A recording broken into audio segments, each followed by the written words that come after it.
Hello there, welcome along. What are you doing here? This is Transfer Sick, isn't it? They're here, man. Great to see you. Look, we're getting into gear, aren't we? So far, it's been dominated by two clubs. We're going to be talking about Newcastle in a moment as they close in on the signing of Chris Wood. Anytime now, hopefully. And there's been plenty of excitement at Aston Villa so far. Philippe Coutinho is in and a deal for Luca Digne is close. We're going to bring you news of potential outgoing from Villa Park in a moment. Mikel Arteta insists that Arsenal can still attract the best players, and there's news of interest in a Brazilian midfielder. And we're going to build up to tonight's matches as well. West Ham look to move back into the top four if they can beat bottom of the table Norwich, and also Tottenham and Chelsea aiming to reach the Carabao Cup final at Wembley. And as always, the guys are here, Carve, Darmish, going to be talking us through everything, keeping us right up to date.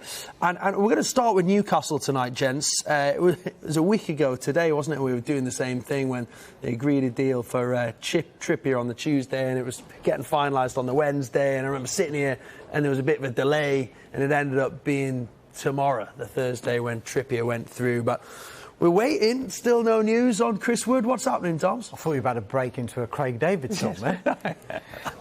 Part two. Okay. Right, Chris Wood.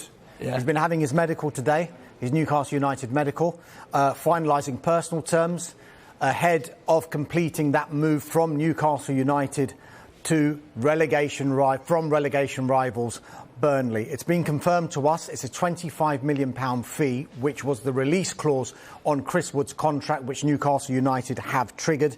And if he's registered by midday on Friday, then he would be available to play in the small matter of Newcastle United against Watford at St James's Park on Saturday afternoon. Massive game. But I guess the Newcastle fans will be nervy because we still don't have any official confirmation that it's happened, although I'm led to believe there's absolutely no problems once again, similar to the Trippier deal, just taking a little bit longer, but should all be fine. What is interesting is, go on.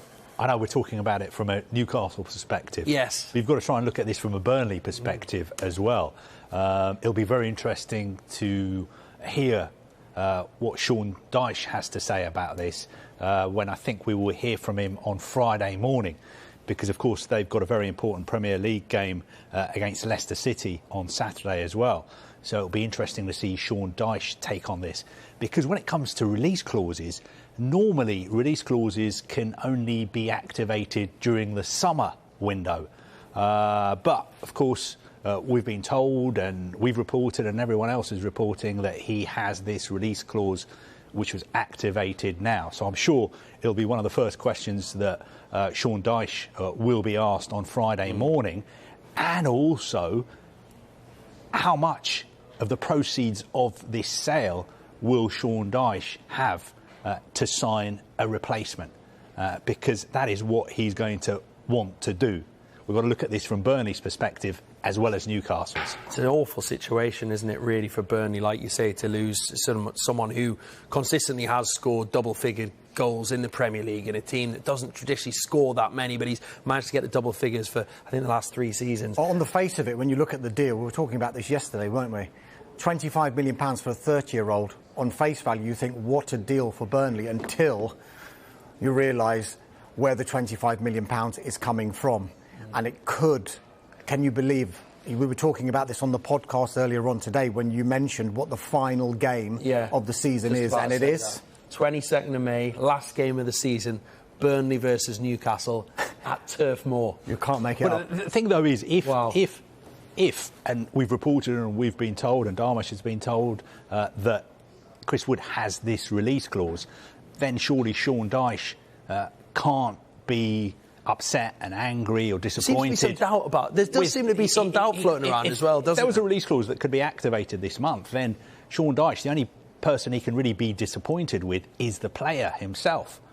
He can be disappointed in Chris Wood and the fact that Chris Wood has decided to leave, because if there's a release clause, there's nothing Burnley could have done about it. But it'd be very interesting to hear what he has to say, because Burnley have got some big games coming up in a short period of time. And I know everyone's talking about the fact that they're in relegation trouble at the moment. They've got 11 points like Newcastle, but crucially, Newcastle have played 2 more games. Yeah. So if they were to win those 2 games, Burnley, they would be 6 points clear of Newcastle. Yeah, that's absolutely right. Yeah, it's a fascinating situation. We await confirmation from Newcastle United and Burnley on that transfer of Chris Wood to St James's Park. We understand he's been on Tyneside all day finalising the deal, as Dharma said. What about other strikers, though? And a young, talented player? We know Newcastle rate him as a talent as well. Ekitike. Yeah, Newcastle not the only ones who rate him. The Rance striker, I know you had a bit of trouble with that earlier, Hugo Ekitike. Talks are ongoing. There is a will to get this deal done. The proposed deal we think is worth around 30 million euros, and that means 27 million euros in initial payment plus 3 million euros in add-ons. And the payment structure as well, I've been told a little bit about that, and it's in common with a lot of transfer deals that they're paid across a player's contract. So if he was offered a 5-year contract, that 27 million euro would be paid over those 5 years. As it stands, though, there's still a small gap in valuations between what Newcastle are prepared to pay and what Rance want for Hugo Ekitike. It could even come down to structure of payment as well, and how much is in each payment. The player, though, quite significantly, he does want the move. And you mentioned how highly rated he is. France under-20 international. He's only played 17 times for Rance, but 8 goals in that time. Little wonder why Newcastle United and a few other clubs are very interested. I think he's got a few assists as well. And Newcastle United, I think they do rate him. From what I understand, they do see him as a very talented player. And clearly, they've got Wood there, and they would like another striker. We know that they would like another striker, someone who could potentially play into the future, which you would get. Remember we were saying we thought 2 strikers, one they wanted in place before the Watford game. Looks like that is Chris Wood, and one for the future. And Hugo Ekitike absolutely ticks those boxes, doesn't he? So work to do on the fee, we think, and it's a high fee for a young man. It's worth saying that as well. You're talking about 30 million euros. So to put the other side of the argument, that sounds like a high fee for a teenager. Although he's made a stunning start to his career in League One, so we have to watch that one. Looks like there might be a bit of jostling for position between club and player and representatives and so on. But interesting to see where that one goes. We'll talk more about Newcastle. We await this news on Chris Wood. We're going to talk about Aston Villa and see what's happening with them. I mean, look, Coutinho, incredible signing already. That one's confirmed. And you know what? Talk of Digne as well now going there, which another player that Newcastle looked at, we know. Carvey, what are you hearing about all things at Villa Park? It's been a good window for them, hasn't it? Yes, it has. This one is very close. The deal has been agreed. The fee, I think, is going to be up to about £25 million. Of course, the background to this is that the Everton manager, Rafael Benitez, revealed last week that Digne had told him face-to-face that he didn't want to be at Everton any longer. Obviously, there's an issue in the relationship between the player and the manager, and that is why Digne was told, go and find yourself a new club. Quite a few clubs were interested in him. He's 28 years old. You would think that in the current climate, could Everton get a fee as big as £25 million? It looks like they've got a fee rising to £25 million. So I'm sure that Everton will be very happy. And of course, Aston Villa will be happy as well, because Digne on his day is a very, very good player. On his day, and he's shown what he can do. Obviously, there have been issues between him and Rafa Benitez, so it was time for a change. But I think potentially this could be a very, very good signing for Aston Villa to go with the signing of Philippe Coutinho. Yeah, some talk about Matt Targett. I think it was their player of the year last year, the current left back. But I think David Ornstein had reported earlier that they plan to keep Targett as well, and the two will compete for the left-back position, which is an incredible strength and depth to have it in that position, isn't it? Two quality options at left-back for Steven Gerrard. Dharmesh, you're beavering away on your phone. You got some news, have you? Yeah. You're in a good mood today, aren't you? And all these Newcastle signings. Just happy to see you both, lads. You remember earlier on in this window, right at the beginning of the window, in fact, I was talking about West Ham United's interest in the Flamengo and Brazil striker Gabriel Barbosa, a.k.a. Gabigol. Yep. It all went quiet. We know that David Moyes makes the final decision on transfers at West Ham United, and we thought that interest had gone away. In the past few minutes, I'm told the following, that West Ham's offer to Flamengo is still on the table. I've been told it's not been withdrawn, and the interest does remain from West Ham United for Gabriel Barbosa. A reminder of what that proposal was from West Ham: 18-month loan plus a €30 million option to buy. Flamengo do not want to loan or sell Gabriel Barbosa in this transfer window, but I'm also told that Gabigol has a meeting with his agents and Flamengo officials tomorrow, in which he will make it clear to them that he wants to make a move to England. He believes that this is the right time to test himself once more. He had that period when he went to Inter Milan and he didn't quite get the appearances that he wanted, and he feels that he's got unfinished business in European football, and he sees England as the ideal place to showcase his talents. He's got 104 goals in 147 games for Flamengo, 5 goals in 17 games for the Brazil national team. He's a regular in the Brazil squad at the moment. So the fact that he actually wants to go and move country and move league, that's quite a gamble on his behalf, because he's almost guaranteed a place in the World Cup squad as things stand. If he was to go to England and it didn't work out, is his place in the Brazil squad at risk? But it's a risk that he is willing to take, and he wants to take, and he wants to tell Flamengo. Yeah. Very, very bullish about what he was only what someone told me, Carve, not my words, but it was, if he's not scoring goals for West Ham this season, he'll be scoring goals against West Ham this season. Okay, thank you. From Gabigol, Dharma phone there with a good update. Appreciate it. Yeah, someone said to me yesterday actually as well that the Brazilian market might be a good one to take advantage of for Premier League clubs because of all the impact of coronavirus and so on. The finances that we're talking about there, Brazilian clubs would find those sort of finances at this time very attractive indeed. What about Arsenal? Mikel Arteta, well, he was adamant that Arsenal can still attract the best players around the world. Let's have a listen. Historically, this club has always been targeting the best players in the world, and the best players in the world, they were always interested to come here. And I can say that that situation hasn't changed. So every time I have spoken to any player, they were so willing to come. I haven't faced any other situation, and that's one of our biggest powers and our capacity to get the attention of people to come and join our club is something that is a big advantage for us. Right, OK, Arteta still can attract the best players to Arsenal, he says. What about Arthur? What do we know about him? This is an interesting one. It's come to us today, and Arsenal have been in contact with Juventus about the possibility of signing Arthur Melo from Juventus on loan until the end of the season. Now, as far as Juventus are concerned, we think they would want to bring in a replacement if they consider allowing Arthur to leave. But they're expected to make a decision on whether Arthur will be allowed to leave after tonight's Supercoppa final against Inter Milan.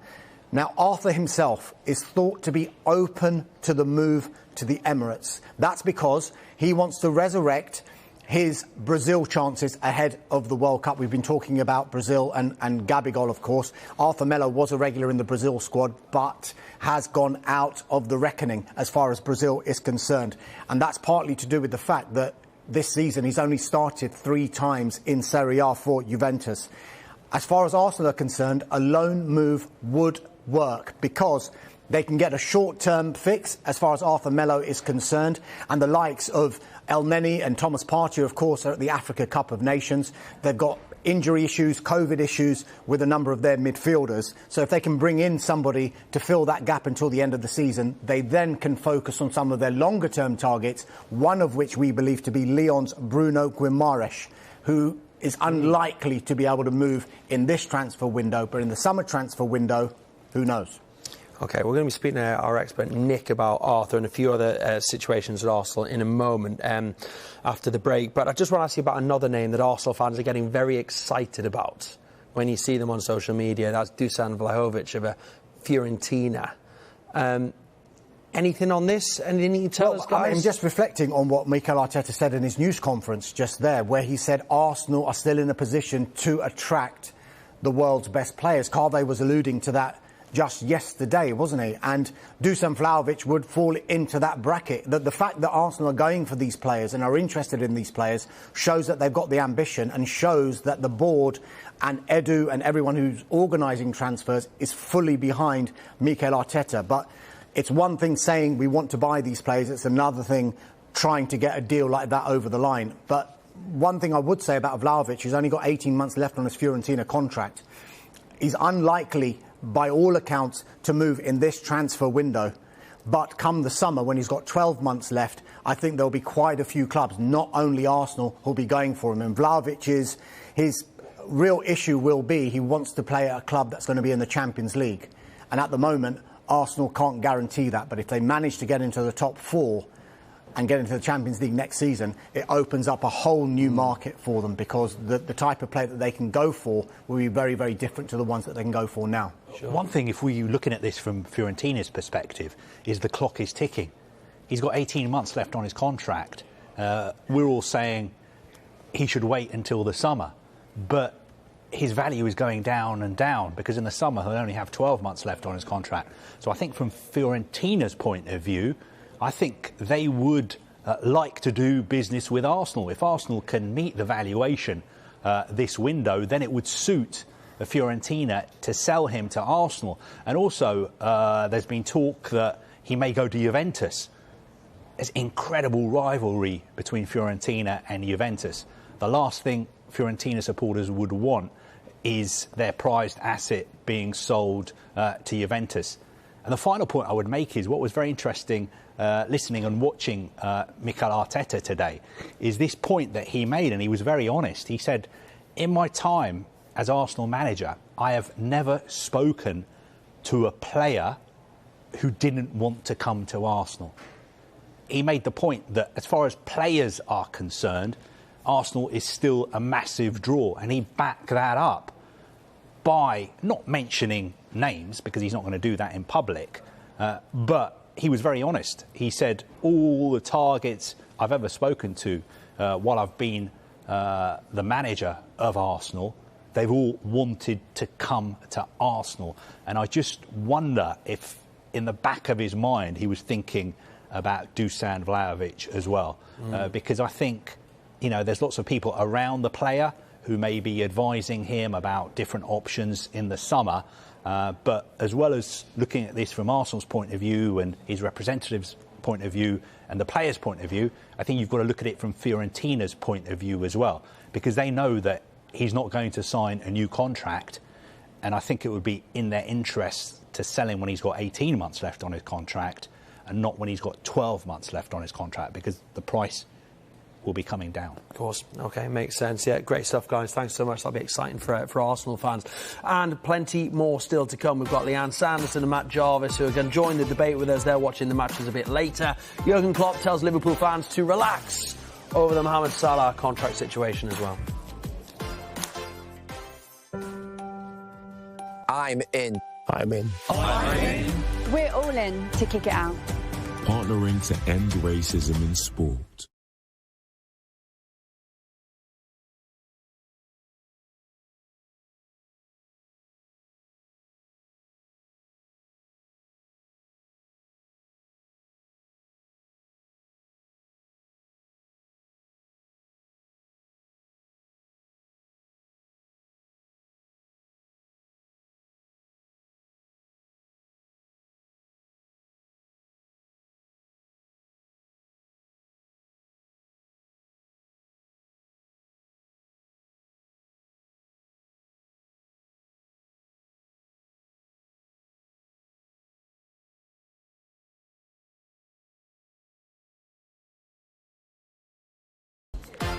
Time now to go around the clubs. Certainly is. Arsenal have been in contact with Juventus about the possibility of taking midfielder Arthur Melo on loan. Striker Folarin Balogun has joined Middlesbrough on loan until the end of the season. Aston Villa have agreed a fee with Everton for left-back Digne. The deal is worth up to £25 million, personal terms being discussed. Brentford's Jan Zamburek has signed for Viborg in Denmark on a permanent deal. Brighton have recalled midfielder Moses Caicedo from his loan spell at Belgian club Beerschot. Burnley's main focus is, of course, to find a replacement for Newcastle United-bound Chris Wood. Chelsea are recalling Kennedy from his loan spell at Flamengo because he hasn't been playing regularly. Discussions ongoing about a proposed move for Arsenal striker Eddie Nketiah to Crystal Palace. Any move this month could depend on the future of Jean-Philippe Mateta, who's on loan from Mainz. Everton are exploring the option of signing Aston Villa winger Anwar El Ghazi on loan. Leeds fullback Cody Drammer has joined Cardiff on loan until the end of the season, subject to international clearance. Leicester City still looking for loan signings, and they do want a centre-back. Jurgen Klopp is confident Liverpool forward Mohamed Salah will commit his future to the club. Manchester City focusing on signing a striker and a left-back in the summer.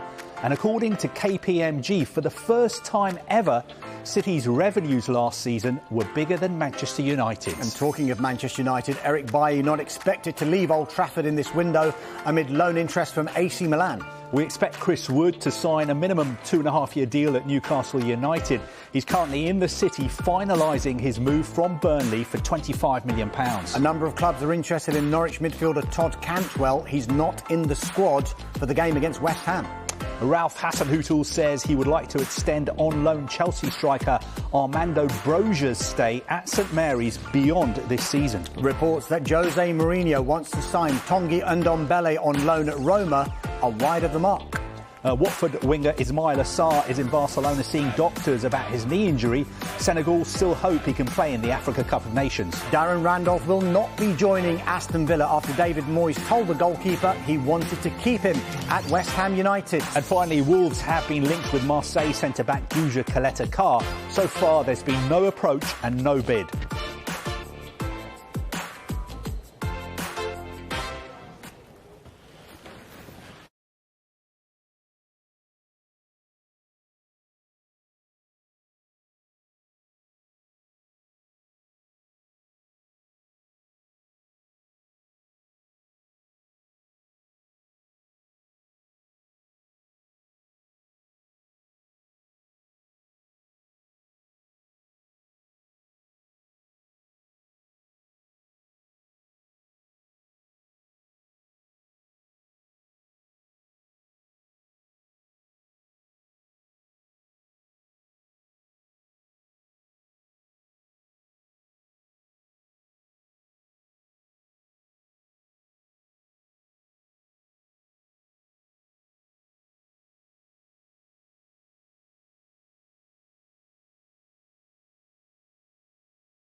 Welcome back to the Transfer Show. As promised, we're joined by Sky Sports feature writer Nick Wright, who's with us once again at the Sky Pad to talk us through all this complex side of the game that some of us might miss sometimes. Look, we were talking with Dharmesh about Arsenal and this situation with Arthur.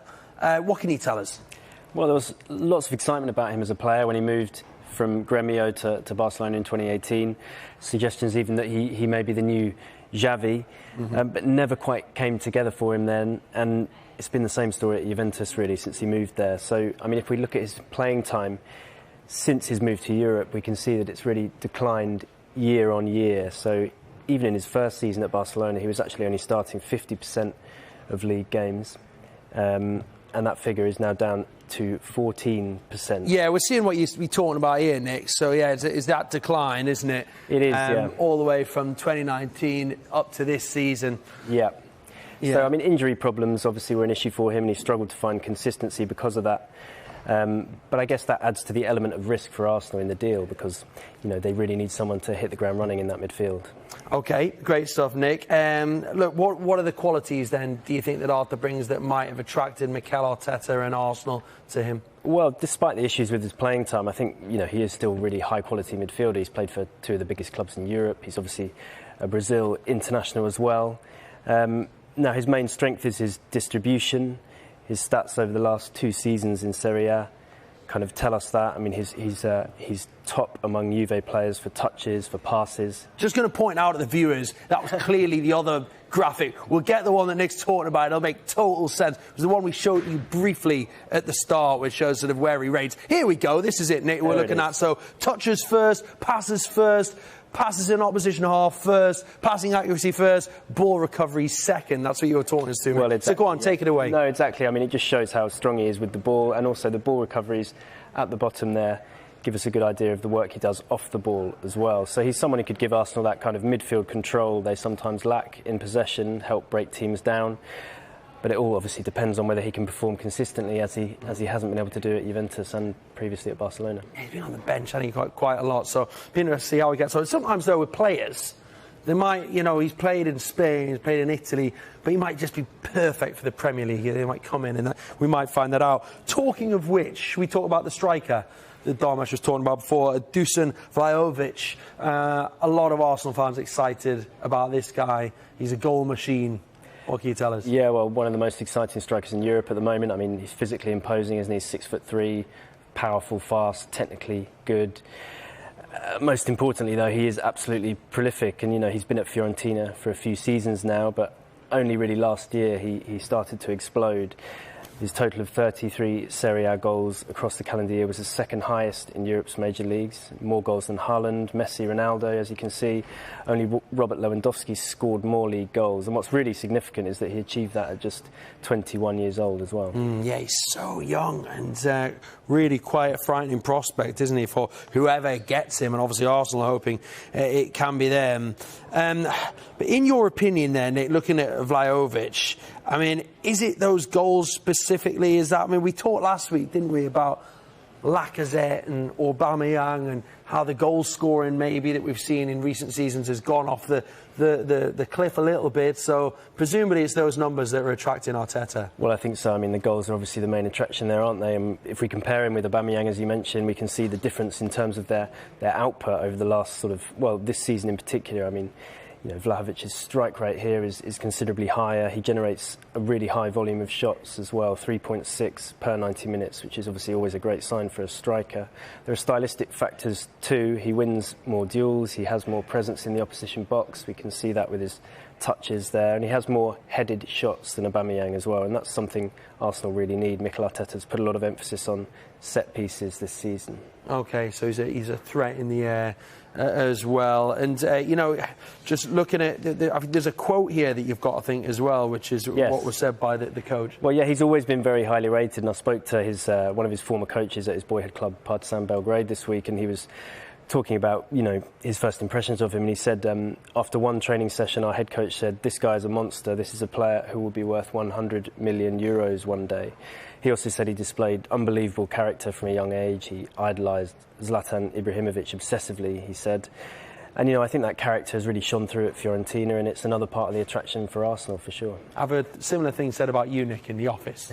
So that's the hybrid. Sure about that. Nick, fantastic. Great to see you. That's great. So we're just casting the eye over some of those big targets that Arsenal have got currently, Arthur and Vlahovic. So really appreciate that, Nick. Thanks so much for your time. OK, well, don't forget you can see Arsenal in action as well. A big week for them. They take on Tottenham on Sunday, but before that, they finally get their game on against Liverpool in the first leg of their Carabao Cup semi-final. That game is live on Sky Sports. That game is tomorrow night.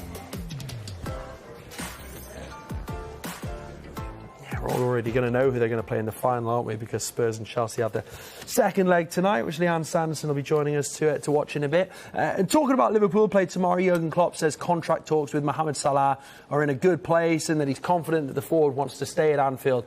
That's despite Salah saying in an interview this week that he's not asking for, quote, crazy stuff, and that it's up to the club to decide his future.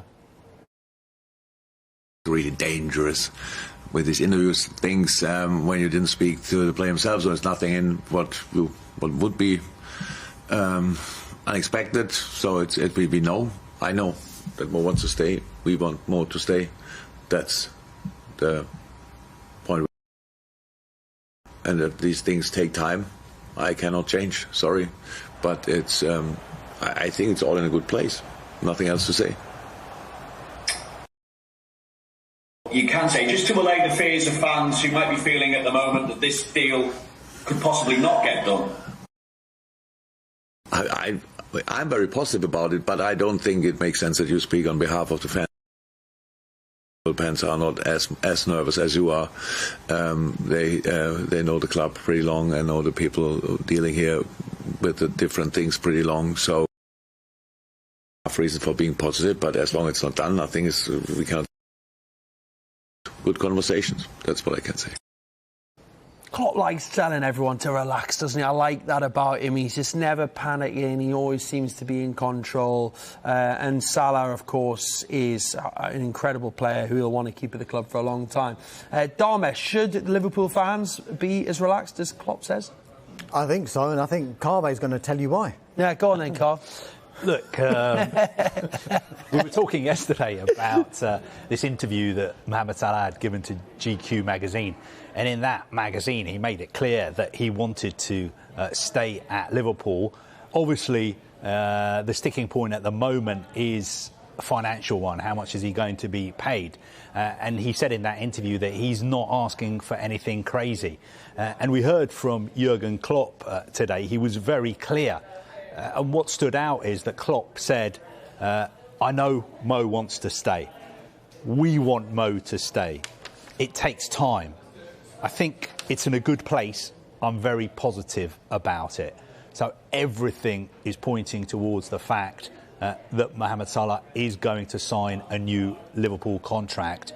Judging by what the player himself has said and what Jurgen Klopp is saying today as well, everyone should relax because it will be done. OK. That'll be a relief to Liverpool fans and a relief to Dharmesh that I didn't push him for an answer on that. I mean, just a quick one, Klopp actually. should be relaxed. I'm relaxed now. Just one thing to tell you, Pete, is I'm sure you'll be interested in this one. It's just a message we've just got. And normally, of course, when we get transfer news, we always like to run it past clubs and check it out thoroughly with different sources. But this one I'm just going to mention quickly because I've just noticed that it's already been reported.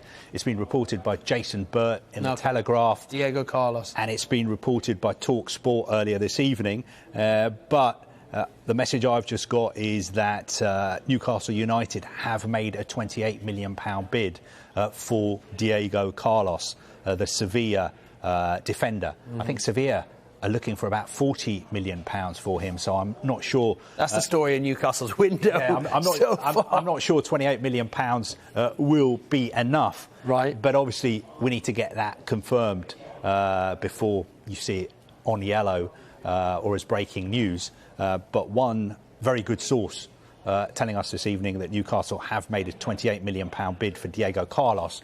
And of course, as I mentioned, I'm mentioning it because in the past couple of hours it has been reported by Jason Burt in the Telegraph and Talk Sport as well. OK, just great. one very, very quickly. It's still to do with Newcastle. It is to do with Chris Wood. I've just been told just now that he's passed his medical, as Chris Wood, and personal terms still ongoing but being finalised, not expected to be a problem. Edging closer for that announcement that Chris Wood is a Newcastle United player. Yeah, I can add to that. I think it's a 2.5-year deal with an option as well, which has been agreed. And like this, the final touch has just been added right now. So there you go, a bit of bonus there for our Newcastle viewership there. So potentially the bid that will triple check, and also Chris Wood moving ever closer. Coming up next, we're going to be joined by our two guests. We're going to get Leanne Sanderson's thoughts on the window so far. We'll also be talking about Adama Traoré, and also we're joined by Matt Jarvis as well, who's going to be watching West Ham versus Norwich this evening. So plenty to chat to our two guests about. And of course, we'll get news from all 20 clubs from this pair.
Welcome back to the Transfer Show. Look, it's here, Leanne Sanson's joining us. Leanne, lovely to see you. Good to see you guys. Great to see you. Through the screen last time, now here in the studio. Great to have you here.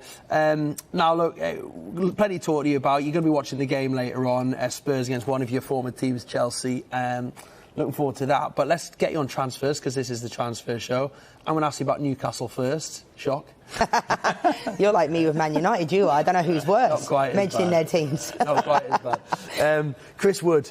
Looks like he's finalising his deal there tonight. What do you make of that one? It's sort of mixed opinion. A lot of Newcastle fans are very excited about it. The rest of the football world seems to be sort of playing it down, saying it's a lot of money for a player like him. His goal record's pretty good, though. Yeah, I think it makes sense for him, but I can't quite believe that Burnley have let him go.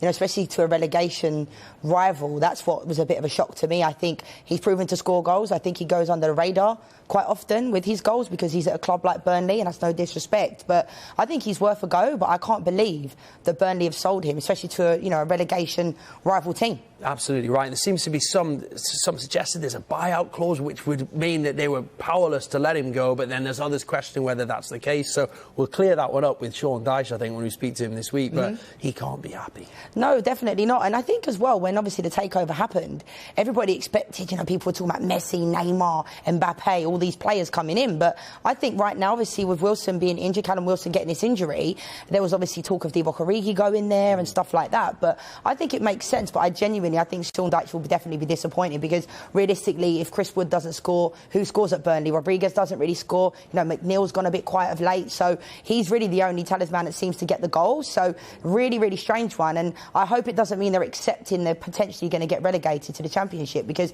you just don't let your main centre-forward go, especially to a team when the points are so, nitty-gritty down there. Yeah, you put Wood's goal record up against the likes of Callum Wilson and Danny Ings. It's very similar, actually. I was quite surprised how many goals he had scored, to be honest. Just one thing, you watch Newcastle a lot, obviously. Looking at them, do you think what they need is players with Premier League experience, which is what they're getting at the moment? Is the situation too risky for them to be signing players from France or Italy who don't have experience of playing in the Premier League? Certain members of the consortium, I think, believe that Premier League experience is going to be key from here on to the end of the season. They've got that in Trippier, they've got that in Wood, and I just wonder whether we'll see a couple more. Particularly, they've got 2 loans they can still do. I think you got a couple of experienced Premier League players through the loan system before the window shuts. I would not be surprised at all. I think you'll get more players in. Newcastle will during this window, 100%. I mean, I know we laugh and joke that 1,000 players are being linked to Newcastle, but it's the truth, and they have the money. But the Chris Wood one, if they do happen to get relegated, I don't want to, make you cry now, Pete, live on air. But if they were to get relegated, then Chris Wood would be able to be a player that could play in the Championship and come back up, because he's done it before. I ran out of tears years ago supporting Newcastle. There's none left to cry out. Darmesh, before we talk to Leanne about Arsenal, just recap on their search for a midfielder. Yeah, it's Arthur Melo. We understand they've been in contact with Juventus, have Arsenal, about taking him on a straight loan deal until the end of the season. Juventus, they'd have to think about it. They'd have to bring in a replacement, number one, and they'll decide, we think, after the Super Coppa final against Inter tonight. Arthur, for his part, we understand, is open to that move. He wants to resurrect his Brazil career. He's only started 3 Serie A games this season. I think a loan would work for Arsenal as well, because they've got short-term targets and long-term targets, and I think the long-term targets would probably be only accessible during the summer. So if they can bring in a midfielder to fill that gap until the summer, I think it could work for all parties. OK. Arthur, Leanne? Yeah, I mean, I think obviously in the deal that saw him go with Pjanic going the other way and stuff like that before Barcelona, I think it makes sense, similar to Odegaard. I think he came on loan last year and then they signed him with Arsenal at the end of the season. I definitely still think that Arsenal need another defensive midfielder. I'm still not 100% sold on Granit Xhaka.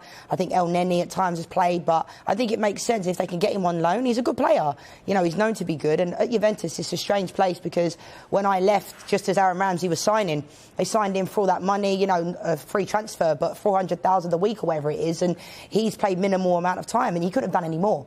Aaron Ramsey, when he signed for Juventus, he learnt the language. That's one thing I didn't do fluently, unfortunately, when I was there, but he did everything he could. But sometimes it doesn't work out, similar to Emre Can at Juventus. So I think Arthur coming over to England would be definitely something that should excite the Arsenal fans, and hopefully they can get it through. Okay, Leanne, great stuff. Speak to you in a moment Thanks, about Steve. the Spurs versus Chelsea game. And talking about that, I'll just run through the teams for you very quickly now as well, starting with Spurs. And let's have a look. So he's a change in goal straight away. Hugo Lloris replaced by Pierluigi Golini in goal. The Italian started last time out against Morecambe as well. Son Heung-min's injury means he's out, and Oliver Skipp is on the bench. So in come Giovanni Lo Celso and Harry Winks. As for Chelsea tonight, well, we can see that Marcus Alonso, Sal Niguez, Hakim Ziyech and Kai Havertz have all dropped out to the bench. So Andreas Christensen, Callum Hudson-Odoi and Timo Werner are all in alongside Romelu Lukaku up front, all starting. And N'Golo Kante and Thiago Silva are both on the bench, having recovered from COVID-19, which kept them out of the first leg. Great stuff. Surprise! Look, we've moved all the way over here. I bet you didn't see that one coming. I've got Matt Jarvis. Matt, lovely to see you. You're going to be watching a game between two of your former teams, actually, tonight in Norwich and West Ham. Yeah. Big game at both ends of the table, mate, isn't it? And before that, we want to talk about transfers, of course. Let's talk about one of your former clubs, West Ham, making a great start to the season. But where do they need to strengthen in this window? I mean, I'm sure you would have liked to have seen them bring Lingard back, wouldn't you? Definitely. I think, like every club, they want to sign a centre forward, but are you going to be able to sign a centre forward that's not going to be playing every week? That's always going to be the difficult one. Yes, I think an attacking midfielder, with Ben Rama being away at the moment as well, there's that emphasis to get someone else in, maybe a defender, but Zuma might be back hopefully soon. So the thing is, you don't want to get too many. You need a couple of bodies in, but the team's really gelled well at the moment, and you don't want to tweak too much. So at the moment, they're riding that good wave at the moment. They could go back in the top four tonight. You just feel like they added a couple of bodies. They might nick that fourth spot. I think the more and more the season's going on, especially in this window, the team's starting to think we can actually make this, and then the club's got to then back them. And if there's ever an opportunity for them to get in the top four, it's this season. So if they can get a couple of good players in, then they've got a great chance. They take on Norwich tonight, who you also played for. I mean, they need a few players as well, obviously, don't they? It's a tough time for them down at the bottom, but they've got Dean Smith and they've picked up their results a little bit. But I want to ask you about another one of your former clubs. We could be all night speaking about your former clubs. But Wolves, Adama Traoré, 18 months left on his contract, interest from elsewhere. We know that Spurs are interested as well. What do you do with that? Do you try and do what you can to keep him at the club, or do you cash in now? It's a tough one. Yeah, it's a tough one, but for me, I think the opportunity to cash in would probably be more beneficial. I think he had a couple of seasons ago with him and Jimenez. The link-up play was great. They got so many good combinations, him going down the right, putting balls in for Jimenez to score. But when Jimenez got injured, I think you saw that he just struggled. He felt all of this pressure on himself to take players on, to do absolutely everything, and it just didn't happen for him. And he's not really recovered from that. Even when Jimenez is back now and playing, he doesn't play every week, whether that's down to contract or whatever.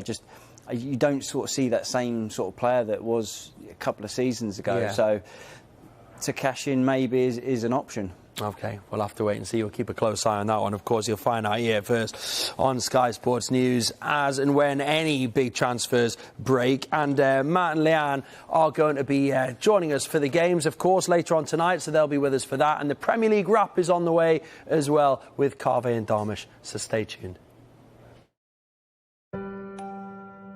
I'm in. We're all in to kick it out. Partnering to end racism in sport.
Time now to go around the clubs. Certainly is. Arsenal have been in contact.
Time now to go around the clubs. Certainly is. Arsenal have been in contact with Juventus about the possibility of taking midfielder Arthur Melo on loan. Striker Folarin Balogun has joined Middlesbrough on loan until the end of the season.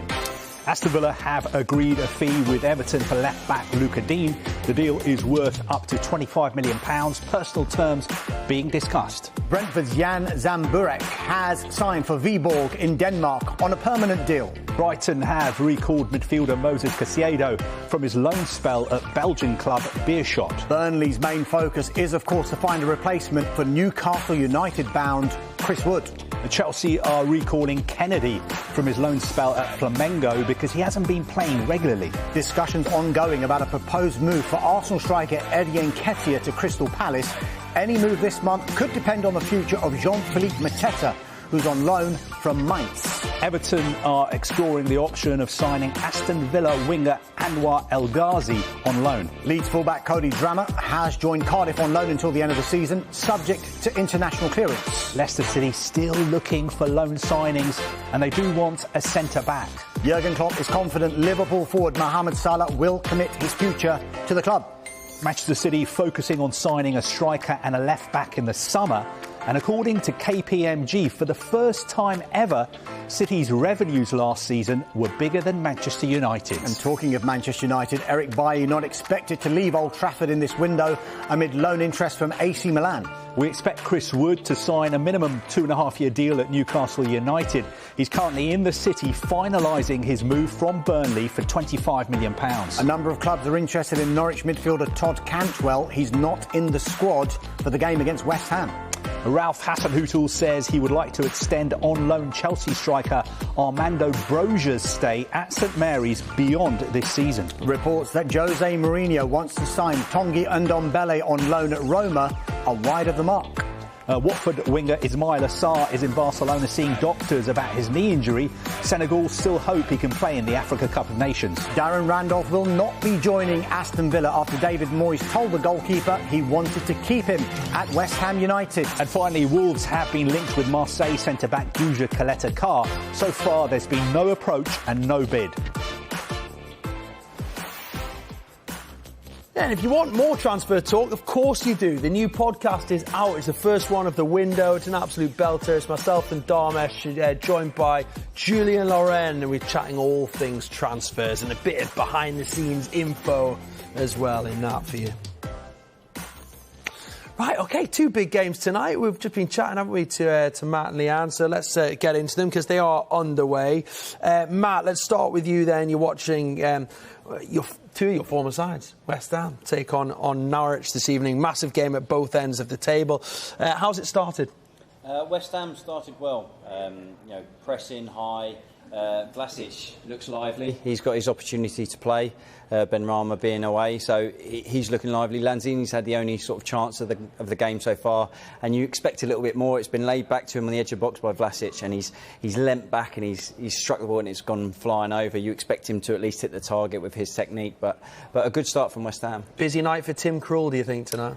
I think so, yeah. I think, Antonio scored 4 in the previous game, 4-0, so he's going to be looking to get on the score sheet after he's not really scored in the last few weeks. He's been playing well for the team, but he'll be desperate to get back on the goal scoring. OK, Leanne, very quickly, we're going to talk more after the break, but Spurs just need to do better tonight than they did in the last leg, don't they? Yeah, definitely. I think it's really good they're still in the game because I think the first leg, they just didn't turn up and it could have been 3 or 4, but the fact that it's still 2-0, they've had an early chance early on in the game. Harry Kane had a free kick after Christensen brought down Lucas Moura and he hit the wall, so they've started well, Tottenham. OK. Leanne, Matt, great stuff. Looking forward to having your company this evening. We'll settle in for a couple of minutes and watch the games, and then we will be back in just a few moments with the very latest on those games and all the rest of the sport as well. But thanks for watching Transfer Talk. We'll be back tomorrow with that programme, same time throughout the day with all of our transfer shows. And you can follow it as well on skysports.com and on the app as well with our live transfer blog. And don't forget, download the podcast as well.